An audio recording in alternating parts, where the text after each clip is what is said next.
Hey, comment vous allez? Bonjour à tous, bonjour à toutes. Que mon Dieu vous bénisse, que mon Dieu vous bénisse. Voilà, nous sommes donc dans notre lecture biblique, comme vous le voyez, de Samuel. Voilà, j'attends à ce que Facebook me donne le signal que je suis en direct. Et puis, je vais commencer la lecture de la Bible en un an. Je n'ai pas encore de notification de la part de Facebook, mais je vois déjà du mouvement. Quelqu'un est déjà en ligne. Je vais vérifier sur le téléphone-ci. Voilà, on me dit que je suis là. Ok, ça passe. Alors, à partir de là, donc, il est important de faire la lecture. Voilà. Nous lisons les chapitres 19, 20, 21 et les chapitres 22. Voilà. Notre programme de cette année, c'est la lecture de la parole de Dieu. Voilà. Donc, nous lisons dans le livre du chapitre, le livre de 2 Samuel, chapitre 19. Voilà, comme vous le voyez en titre, Job réprouve l'attitude de... Non, pas Job, Joab, pardon, Joab. Réprouve l'attitude de David. Je pense que c'est bien cadré. Alors moi, je vais commencer la lecture. Si vous êtes là, c'est l'essentiel. Alors la fois dernière, on va juste rappeler. On a vu que Joab a tué le fils de David lorsqu'ils étaient en guerre. Ce que David n'avait pas demandé. Même si Absalom, qui était son fils, était un rebelle. Voilà. Il était un rebelle contre son propre père. Mais David a dit à cet homme de ne pas tuer son fils. Mais malgré ça, il a tué. Voilà. Donc à partir de là, je pense que vous vous rappelez de tout ce que nous avons lu. David a souffert. David n'a pas aimé cette nouvelle qui lui avait été annoncée. Donc c'est à la suite de cela que nous continuons notre lecture de ce jour. Que Dieu vous bénisse.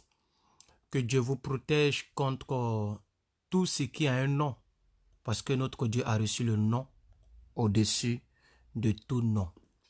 S'il y a quelque chose qu'on appelle coronavirus, que Dieu vous protège de cela. Parce que le nom de Jésus est au-dessus de cela.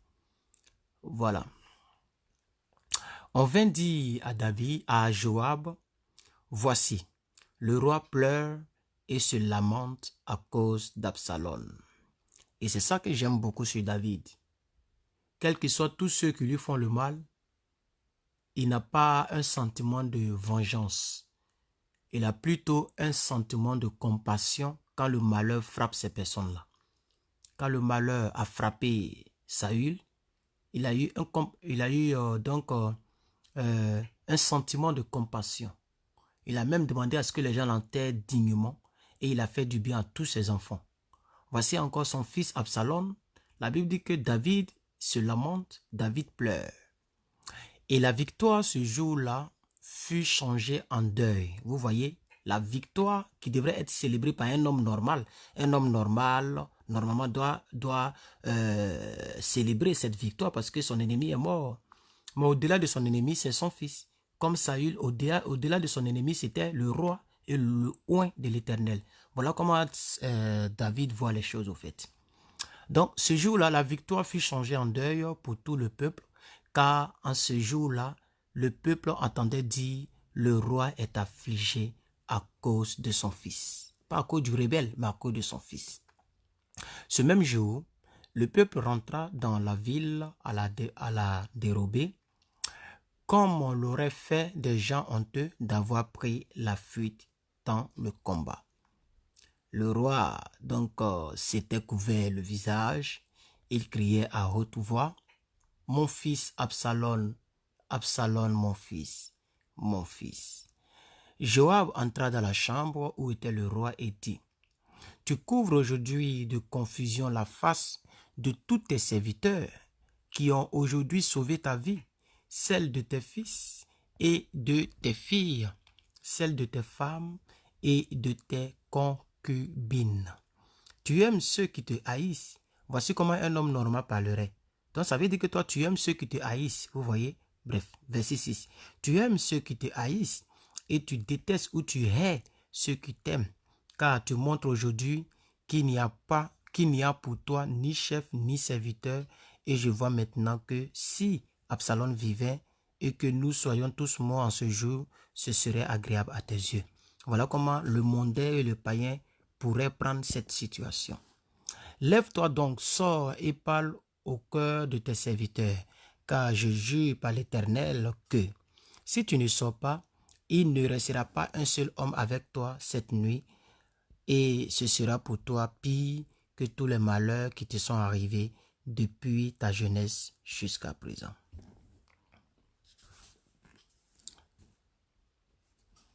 Alors le roi se leva et il s'assit à la porte. On fit dire à tout le peuple, voici, le roi est assis à la porte et tout le peuple vint devant lui. Cependant, Israël s'était enfui chacun dans sa tente.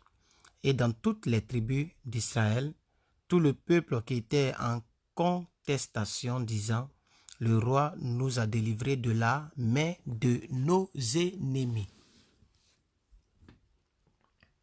C'est lui qui nous a sauvés de la main des Philistins. Et maintenant, il a dû fuir du pays devant Absalom. Or, Absalom que nous avions oint pour qu'il règne sur nous est mort dans la bataille. Pourquoi ne parlez-vous pas de faire devenir le roi, pardonnez, je suis un peu fatigué là. De son côté, le roi David envoya dire aux sacrificateurs Sadok et Abiatar, parlez aux anciens de Juda et dites-leur, pourquoi seriez-vous les derniers à ramener le roi dans sa maison? Car ce qui se disait dans tout Israël était parvenu jusqu'au roi. Vous êtes tous frères, vous êtes tous mes os et ma chair. Pourquoi seriez-vous les derniers à ramener le roi? Vous direz aussi à Amasa, n'es-tu pas mon os et ma chair, que Dieu me traite dans toute sa rigueur, si tu ne deviens pas devant moi pour toujours chef de l'armée à la place de Joab. Donc c'est maintenant que Facebook m'envoie la notification que je suis en direct. Donc je ne sais pas si les gens me reçoivent, parce que voilà, le nom, ça monte, ça descend, ça monte, ça descend. Je ne sais pas si les gens ont des difficultés à me recevoir. C'est maintenant qu'on m'a envoyé une notification pour dire que je suis en direct. Verset 14. David fléchit le cœur de tous ceux de Juda, comme s'il n'avait été qu'un seul homme, et il envoyait dire au roi, reviens, toi et tous tes serviteurs. Le roi revint et arriva jusqu'au Jourdain. Juda se rendit à Gilgal afin d'aller à la rencontre du roi et de lui faire passer le Jourdain. Shimei, fils de Gera, benjamite, qui donc était de Bachorim, se hâta de descendre avec ceux de Juda à la rencontre du roi David. Verset 17. Il y avait donc avec lui 1000 hommes de Benjamin et Siba, serviteurs de la maison de Saül, et les 15 fils et les 20 serviteurs de Siba. Ils passaient le Jourdain à la vue du roi. Bien. 18. Le bateau mis à la disposition du roi faisait la traversée pour transporter sa maison. Et au moment où le roi allait passer le Jourdain, Shimei, fils de Gera, se prosternant devant lui. Et il dit au roi, que mon Seigneur ne tienne pas compte de mon iniquité, qu'il oublie que ton serviteur l'a offensé le jour où le roi, mon Seigneur, sortait de Jérusalem, et que le roi n'y ait point égard. Car ton serviteur reconnaît qu'il a péché, et voici, je viens aujourd'hui le premier de toute la maison de Joseph à la rencontre du roi mon Seigneur. Alors Abishai, fils de Sérija, prit la parole et dit, Chiméi ne doit-il pas mourir pour avoir maudit loin de l'Éternel? Donc ce Chiméi-là, c'est celui qui maudissait. Donc il est l'un des fils de Saül et c'est lui qui a maudit David. Alors le chapitre, il est extrêmement long. Il est vraiment long. On va le lire un peu. Nous sommes au verset, désolé si ça tremble, hein, au verset 22. Voilà, je pense que j'ai bien cadré. Attention. Au verset 22, peuple de Dieu. Toujours l'histoire du roi David. 22. Mais David dit, qu'ai-je à faire avec vous, fils de Sérija, et pourquoi vous montrez-vous aujourd'hui mes adversaires? Aujourd'hui, ferait-on mourir un homme en Israël? Ne sais-je donc pas que je règne aujourd'hui sur Israël? Attendez, je vais fermer ma fenêtre. Les rayons du soleil me fatiguent un peu le visage.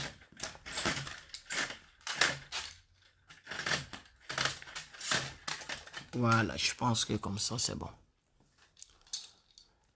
Et le roi dit à Chiméi, tu ne mourras point. Et le roi le lui jura.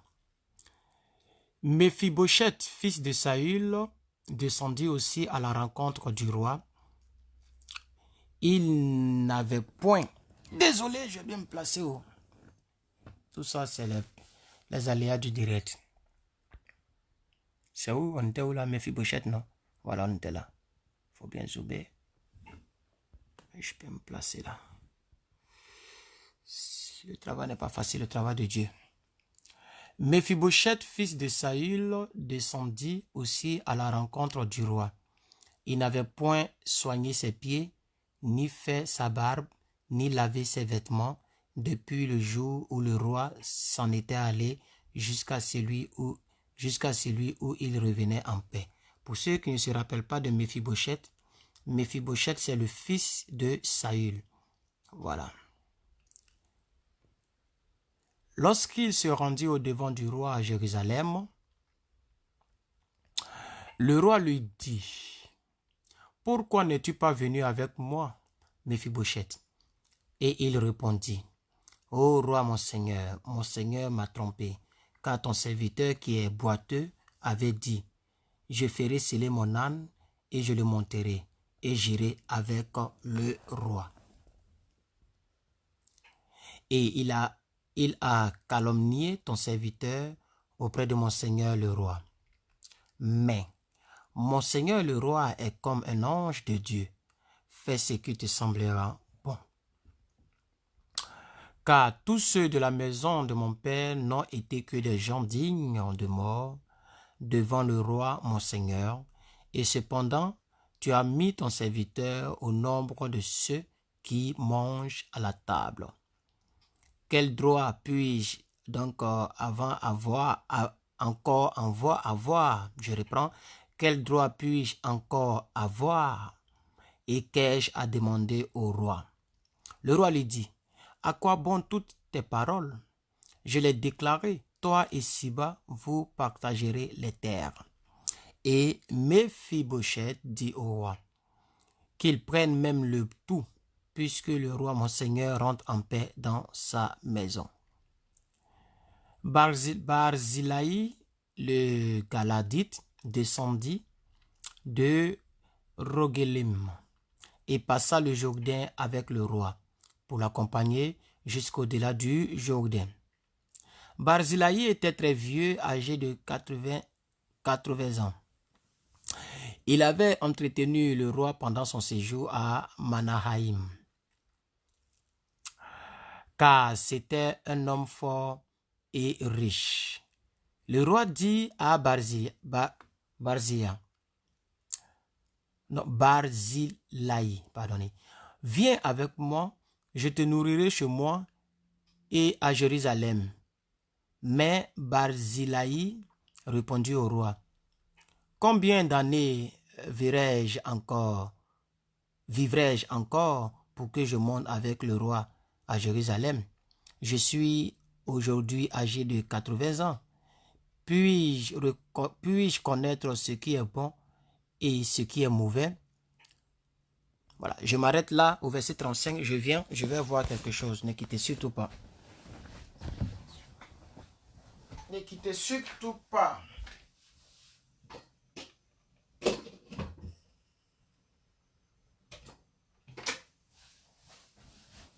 Voilà, c'est bon. Verset 35 que nous n'avons pas terminé. Donc, il dit, je suis âgé de 80 ans, puis-je connaître ce qui est bon et ce qui est mauvais? Ton serviteur peut-il savourer ce qu'il mange et ce qu'il boit? Puis-je encore entendre la voix des chanteurs et des chanteuses? Et pourquoi ton serviteur serait-il encore à charge à mon Seigneur le roi? Ton serviteur ira un peu au-delà du Jourdain avec le roi. Pourquoi d'ailleurs le roi m'accorderait-il ce bienfait? Que ton serviteur s'en retourne et que je meure dans ma ville près du sépulcre de mon père et ma mère. Mais voici ton serviteur qui m'aime, qui passera avec le roi mon Seigneur. Donc, fais pour lui ce que tu trouveras bon. Bien cadré au verset. Nous sommes au verset 37, peuple de Dieu. Voilà. Que ton serviteur s'en retourne et que je meure dans ma ville, près du sépulcre de mon père et de ma mère. Mais voici ton serviteur qui m'aime, qui passera avec le roi, mon Seigneur. Fais pour lui ce que tu trouveras bon. Le roi lui dit, que Kimam passe avec moi, je ferai pour lui ce qui te plaira. Tout ce que tu désires de moi, je te l'accorderai. Quand tout le peuple eut passé le Jourdain, et que le roi l'eut aussi passé, le roi baisa Barzillai et le bénit. Et Barzillai retourna dans sa demeure. Le roi se dirigea vers Gilgal et Kimam l'accompagna. Comme je vous l'ai dit, le chapitre est un peu plus long, c'est 43 versets en continu. Tout le peuple de Juda et la moitié du peuple d'Israël avaient fait passer le Jourdain au roi. Mais voici, tous les hommes d'Israël abordaient le roi et lui dirent, « Pourquoi nos frères, les hommes de Juda, t'ont-ils enlevé? Pourquoi nos frères, les hommes de Juda, t'ont-ils donc enlevé? Et ont-ils fait passer le Jourdain au roi, à sa maison et à tous les gens de David? » Tous les hommes de Juda répondirent au roi d'Israël, « C'est que le roi nous tient de plus près, et qu'y a-t-il là pour vous irriter? Avons-nous vécu aux dépens du roi? Nous a-t-il fait des présents? » Et les hommes d'Israël répondirent aux hommes de Juda, « Le roi nous appartient 10 fois autant, et même David est plus à nous qu'à vous. Pourquoi donc avez-vous méprisé? Nous avez-vous méprisé? N'avons-nous pas été les premiers à proposer de faire venir notre roi? » Et les hommes de Juda parlaient avec plus de violence que les hommes d'Israël. Deuxième chapitre de la lecture d'aujourd'hui, le chapitre 20, qui nous donne à peu près 26 versets. Le chapitre 20 va parler de la révolte de Sheba. Et cette révolte va troubler le retour de David à Jérusalem. Nous allons lire maintenant cette partie. Bon. comme certains livres, il faut écarter un peu comme ça pour bien voir. J'espère que vous faites l'effort de voir. Si vous ne voyez pas, il est mieux d'ouvrir votre propre Bible. Et donc, voilà, juste par ma voix, vous pouvez lire. Et puis, c'est juste que ça nous encourage tous à lire. Voilà. Parce que quand c'est ensemble, c'est un peu plus intéressant que lorsque tu es seul. Si vous avez des questions, voilà, Clotilde Zonga, que Dieu vous bénisse. Nina Bonheur, voilà, Félicité Liberamo. Voilà, donc si vous avez les questions, vous allez donc les poser. Attendez, André a quelque chose ici. On nous dit que Mephibosheth est le fils de Jonathan. Non, non, non, non, non, non. Voilà. J'espère qu'elle a déjà compris. On va avancer. Verset 20, chapitre 20. Il se trouvait là, Mephibosheth est le fils, ok, de Saül. Voilà. Mephibosheth est le fils de Saül. Non, André, c'est moi qui me trompe. Hein. C'est moi, je me trompe. Donc, Mephibosheth, je crois que Madame Clotilde Zonga a raison. Et très souvent, il y a tellement de noms dans nos têtes. Mephibosheth est le fils de Jonathan, c'est vrai, c'est vrai. Parce que Saül cherchait tous les fils de Jonathan pour leur faire du bien, puisque Jonathan a aidé David à se cacher. Donc, David cherchait tous les fils de Jonathan, je pense que je suis dans le bon maintenant. David cherchait tous les fils de Jonathan pour leur faire du bien. Et c'est comme ça, ils ont parlé d'un fils qui était malade, il avait mal aux pieds, qu'on appelait Mephibosheth. Donc, maman Clotilde Zonga, vous avez bien cru. Voilà, c'est une bonne croyance. C'est moi qui me suis un peu mélangé les pédales. Donc, Mephibosheth est le fils de Jonathan, pas le fils de Saül. Voilà. Mephibosheth est le fils de Jonathan. Et c'est Jonathan qui est le fils de Saül. Voilà comment est-ce que ça se passe. Je pense que c'est ça. Voilà. Hein? Faut pas trop mélanger, il y a tellement de noms. Jonathan est le fils de Saül. Donc, on peut dire que Mephibosheth est le petit-fils de Saül. Comme ça, je pense que je ne suis pas dans le faux. Si on revient et puis en arrière, vous allez voir qu'on peut retrouver. Parce que le plus important, c'est de retenir certaines choses et c'est important. Donc, si je reviens un peu plus ici, dans le début du chapitre, je peux trouver, mais ça va nous prendre assez de temps. Donc, déjà, vous pouvez déjà donc faire vos recherches. Mais je pense que c'est ce que nous avions lu. Mephibosheth est le fils de Jonathan. Et c'est Jonathan qui est le fils de Mephibosheth. Bon, on y va. Vous voyez, je n'avais pas affiché les commentaires, donc voilà. Alors, il se trouvait là un méchant homme nommé Sheba, fils de Bikri, qui vient de la maison de Benjamin, donc un Benjamite.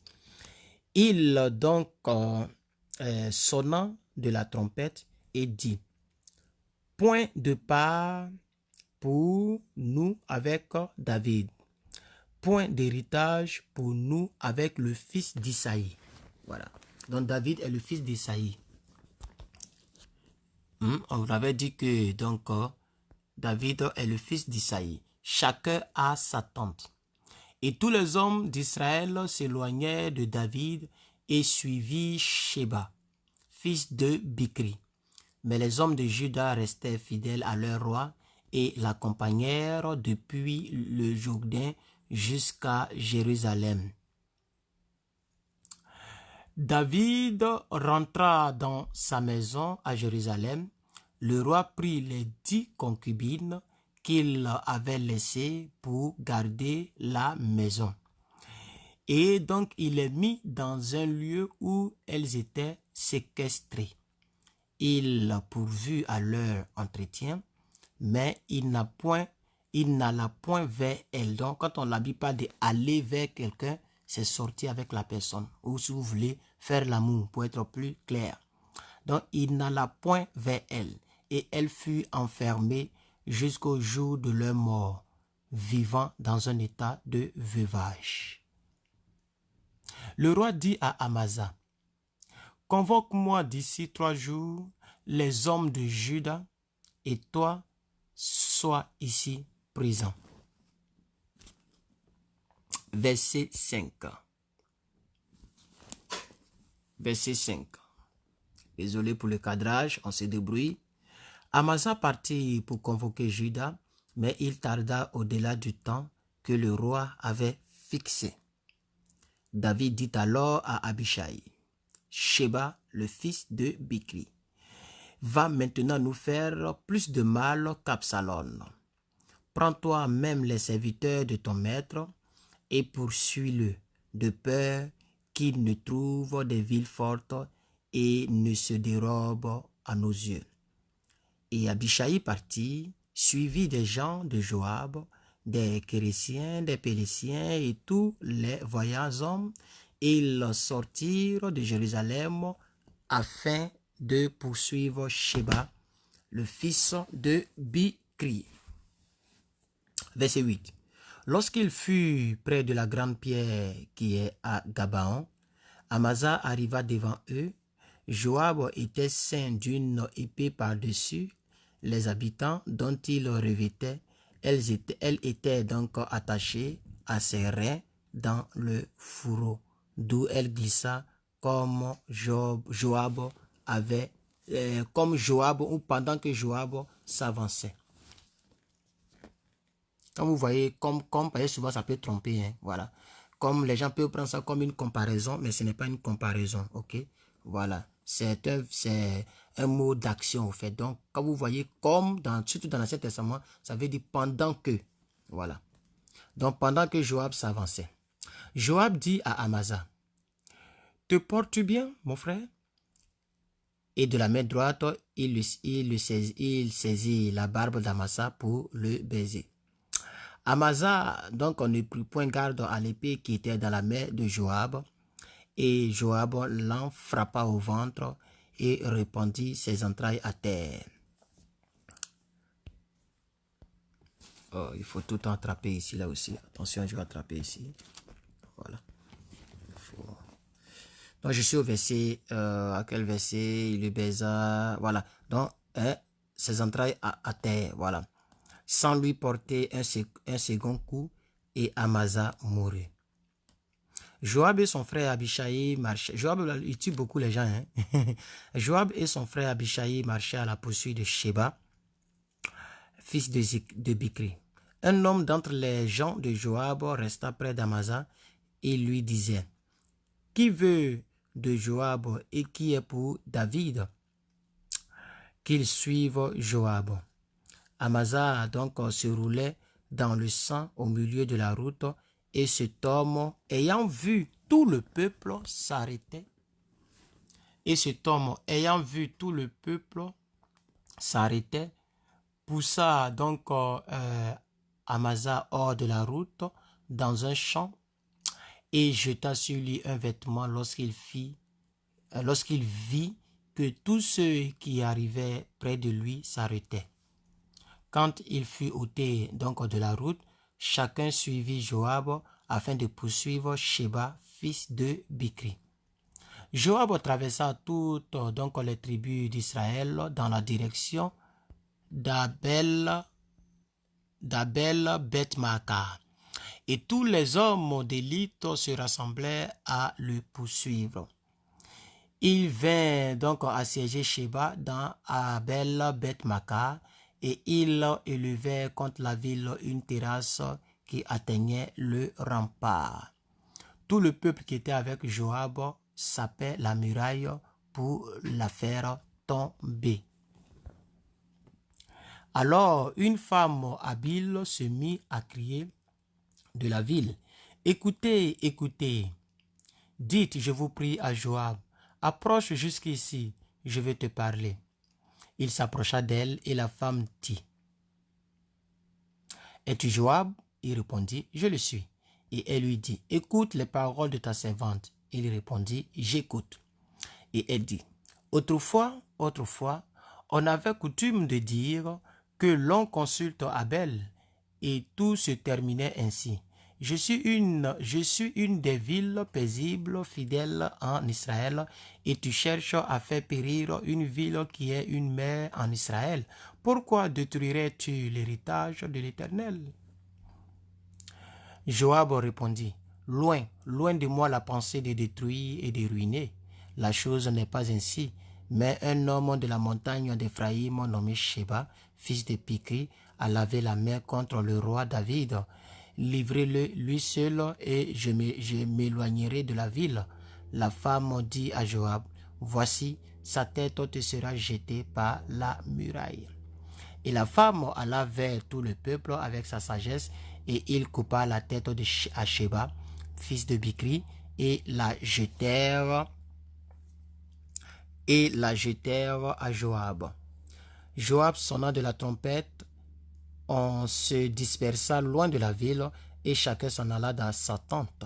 Et Joab retourna à Jérusalem vers le roi. Joab donc commandait toute l'armée d'Israël. Benaja, fils de Joajada, et donc était à la tête des Kérésiens, des Pélésiens, des Kérésiens et des Pérésiens. Adoram était proposé aux impôts. Josaphat, fils d'Achilud, était archiviste. Sheja était secrétaire, et Sadok et Abiatar étaient tous deux sacrificateurs.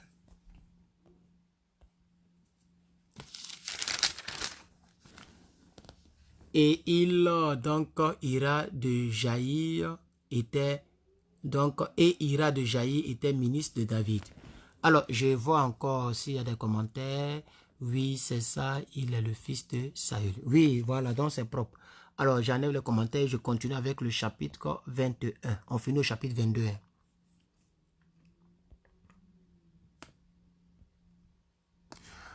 Nous allons voir la vengeance des Gabaonites sur les Israélites. Du temps de David, il y eut une famine qui dura 3 ans. David chercha la face de l'Éternel, et l'Éternel dit, c'est à cause de Saül, de sa maison et de sa maison sanguinaire, c'est parce qu'il a fait périr les Gabaonites. Le roi appela les Gabaonites pour leur parler. Les Gabaonites n'étaient point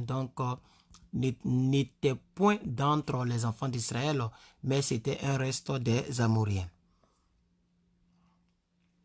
Les enfants d'Israël s'étaient liés envers eux par un serment. Et néanmoins, Saül avait voulu les frapper dans son zèle pour les enfants d'Israël et de Juda. Verset 3. David dit aux Gabaonites, « Que puis-je faire pour vous, et avec quoi ferai-je l'expiation, afin que vous bénissiez donc l'héritage de l'Éternel ?» Les Gabaonites lui répondirent, « Ce n'est pas pour nous une question d'argent et d'or avec Saül et avec sa maison, et ce n'est pas à nous qu'il appartient de faire mourir quelqu'un en Israël. » Et le roi dit, « Que voulez-vous donc que je fasse pour vous? »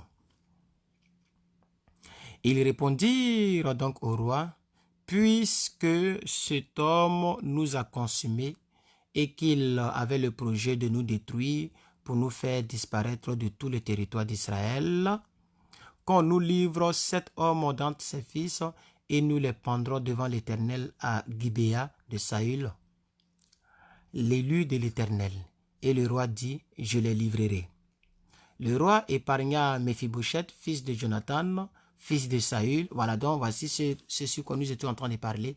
Ici, on répond à toutes nos questions. Donc, Méphibosheth est le fils de Jonathan, et Jonathan est le fils de Saül. Voici comment c'est composé. Voilà. Donc, le roi épargna Méphibosheth, fils de Jonathan, fils de Saül, à cause du serment qu'avait fait entre eux devant l'Éternel David Jonathan, fils de Saül. Mais le roi prit les 2 fils de Ritzpa, fille d'Aja, avait affanté à Saül, Harmonie et Méphibosheth. Et aussi les 5 fils que Merab, fille de Saül, avait affanté à Adriel de Méola, fils de Barzillai. Voilà. Il les livra entre les mains des Gabaonites et qui les pendit sur les montagnes devant l'Éternel. Tous les 7 périrent ensemble. Il fut mis à mort dans les premiers jours de la moisson, au commencement de la moisson des orges. Rizpa, fille d'Aja, prit un sac et l'étendit sous elle contre le rocher. Depuis le commencement de la moisson,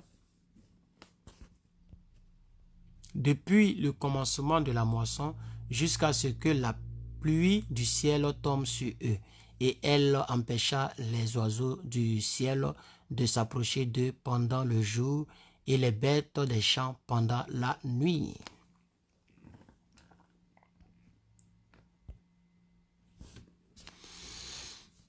Verset 11. En informant David de ce qu'avait fait Rispa, fille d'Asa, concubine de Saül, et David alla prendre les os de Saül, les os de Jonathan, son fils, chez les habitants de Jabès en Galade, qui les avaient enlevés de la place de Bethshan, où les Philistins les avaient suspendus lorsqu'ils battirent Saül à Gilboa. Il emporta de là les os de Saül et les os de Jonathan, son fils, et l'on recueillit aussi les os de ceux qui avaient été pendus. On enterra les os de Saül et de Jonathan, son fils, au pays de Benjamin. Et c'est là, dans le sépulcre de Kis, père de Saül.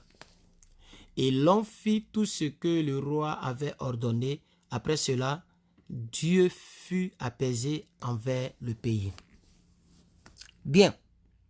Verset 15, avant-dernier chapitre. Verset 15. Les Philistins firent encore la guerre à Israël. David descendit avec ses serviteurs et il combattit les Philistins. Il combattit les Philistins. David était fatigué. Et Zishbi Benob, l'un des enfants de Rapha, eut la pensée de tuer David. Il avait une lance du poids de 300 cycles d'airain, et donc il était ceint d'une épée neuve. Abishai, fils de Séruja, vint au secours de David, frapper les Philistins et le tua. Alors les gens de David jurèrent en disant, « Tu ne sortiras plus avec nous pour combattre, et tu n'éteindras pas la lampe d'Israël. » Il y eut encore après cela une bataille à Gob avec les Philistins. Alors Sibécaï, les Ushachites, tua Saph, qui était un des fils de Rapha. Il y eut encore une bataille à Gob avec les Philistins, et Elkana, fils de Jaré-Orégim de Bethléem, tua Goliath de Gath, qui avait une lance dont le bois était comme une ensouple de Tisséron. Il y eut encore une bataille à Gath, et il s'y trouva un homme de haute taille qui avait 10 doigts, 10 doigts à chaque main et à chaque pied, 24 en tout. Et donc qui était aussi issu de Rapha. C'était des géants, hein? Ça n'est pas des hommes. Il jeta un défi à Israël et Jonathan, fils de Chiméa, frère de David, le tua. Ces 4 hommes étaient des enfants de Rapha à Gath. Ils périrent donc par la main de David et par la main de ses serviteurs. Nous allons maintenant, pour terminer donc cette lecture, nous sommes donc au chapitre 22 qui nous donne à peu près 51 versets. Il est vraiment long.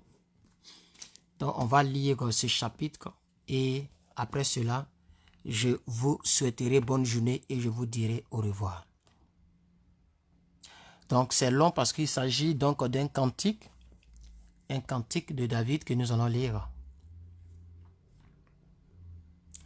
Cantique de délivrance composé par David. David adresse à l'Éternel les paroles de ce cantique lorsque l'Éternel l'eut délivré de la main de tous ses ennemis et de la main de Saül. Il dit, « L'Éternel est mon rocher, ma forteresse, mon libérateur. Dieu est mon rocher, où je trouve un abri. Il est mon bouclier et la force qui me sauve. Il est ma haute retraite et mon refuge. Ô mon Seigneur, tu me garantis de la violence. Je m'écrie, loué soit l'Éternel, et je suis délivré de mes ennemis. Car les flots de la mort m'avaient environné, comme coronavirus environne le monde actuellement. Les flots de la mort m'avaient environné, les torrents de la destruction m'avaient épouvanté, les liens du séjour des morts m'avaient enlacé, Les filets de la mort m'avaient surpris dans ma détresse. J'ai invoqué l'Éternel et j'ai invoqué mon Dieu de son palais. Il donc a attendu ma voix et il a attendu mon cri. Non, il a entendu ma voix et mon cri est parvenu à ses oreilles.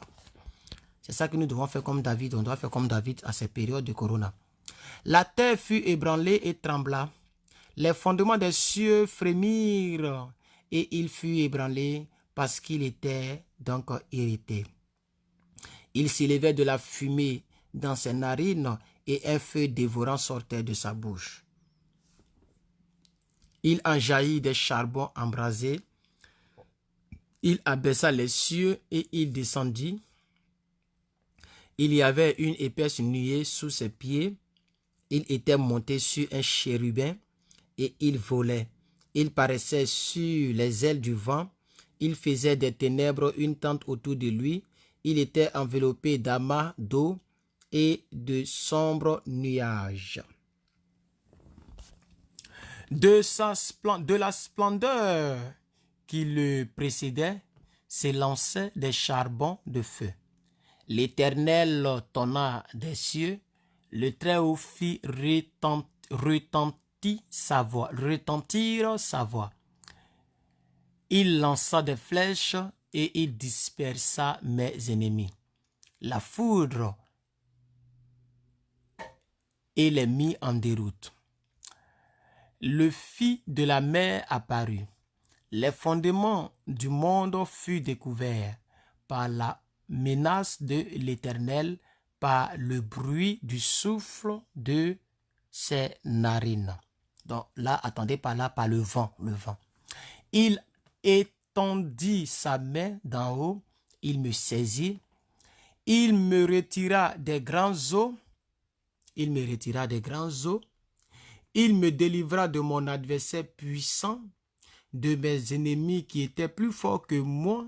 On dit, mais il y avait d'autres mecs qui avaient 10 orteils, 10 orteils, avec 10 doigts. Il m'avait surpris au jour de ma détresse, mais l'Éternel donc fut mon appui. Il m'a mis au large, il m'a sauvé parce qu'il m'aime. L'Éternel m'a traité selon ma droiture. C'est très important. Il m'a rendu selon la pureté de mes mains. Car j'ai observé les voies de l'Éternel et je n'ai point été coupable envers mon Dieu. Toutes ses ordonnances ont été devant moi et je ne me suis point écarté de ses lois. J'ai été sans reproche envers lui et je me suis tenu en garde contre mon iniquité. Aussi l'Éternel m'a-t-il rendu selon ma droiture, selon ma pureté devant ses yeux. Avec celui qui est bon, tu te montres bon. Avec l'homme droit, tu agis selon ta droiture. Avec celui qui est pur, tu te montres pur. Et avec le pervers, tu agis selon sa perversité. Tu sauves le peuple qui s'humilie. Et de ton regard, tu abaisses les orgueilleux. Oui, tu es ma lumière, ô Éternel. L'Éternel éclaire mes ténèbres. Avec toi, je me précipite sur une troupe en armes. Ça veut dire avec toi, je n'ai pas peur de quelque chose.